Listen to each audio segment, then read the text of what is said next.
morning, ladies and gentlemen. I'm your host, Seth Julian. Welcoming you to today's session. We're going to talk about the Financial Investments Initiative taking place in Saudi Arabia.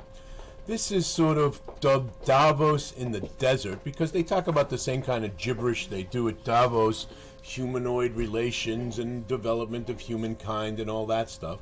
But there is some value in understanding what's taking place there. This region of the world, probably one of the world's, if not the most volatile in the entire planet, is undergoing a huge revolution. It's expected that over $3.5 trillion are going to flow into this region in the next 10 years.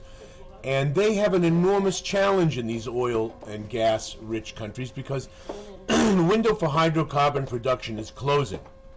And so they're going to seek to maximize their revenue in the short term and pump and export as much hydrocarbon as they can to the world.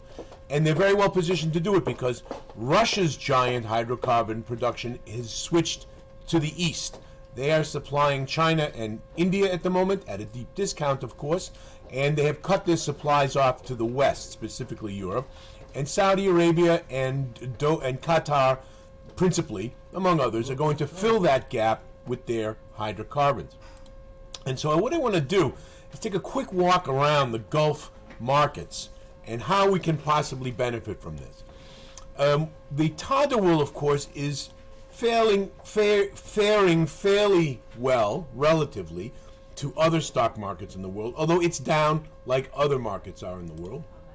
But the mighty Tadawul relies largely on this firm, which is Saudi Aramco. Now, we have mentioned repeatedly in this space that we believe gas prices and oil prices are going to rebound once winter takes hold in Europe and once storage is no longer being replenished and competition gets tight and disunity starts to take hold in Europe, fighting over the limited hydrocarbons that they do have in inventory. But there are also other bright spots. There's the Abu Dhabi National Bank, which you see here, doing nicely. The Abu Dhabi National Oil Company, take a look at this, doing reasonably well, better than Aramco in terms of stock price appreciation. We have the International Holdings Corporation, which I believe is also out of Abu Dhabi. And this, as you can see, is doing very, very nicely. Now, International Holdings is one of the principal vehicles through which the trillions of dollars that are being reinvested from the petrodollars into diversified industries like becoming an entrepot. The Middle East is going to be one of the last entrepôts left in the world where people can trade freely with anybody in the world.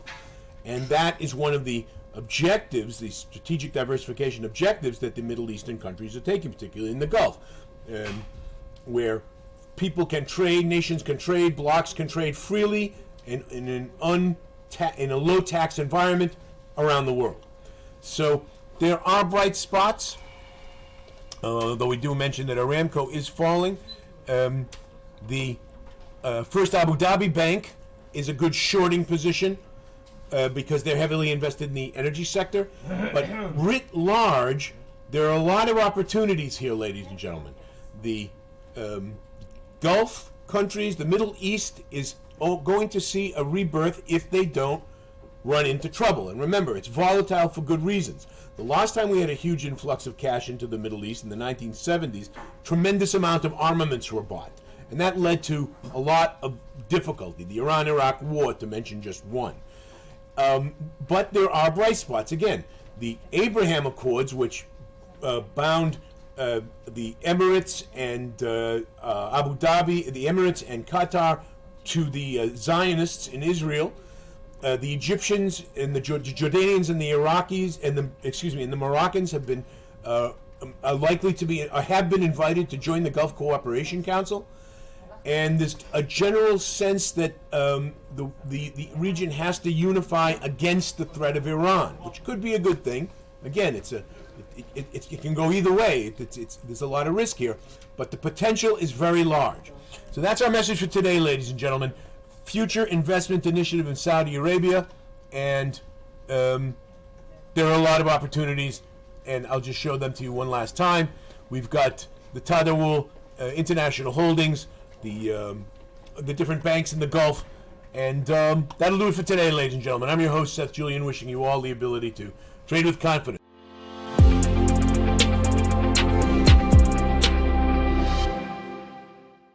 Bye-bye for now.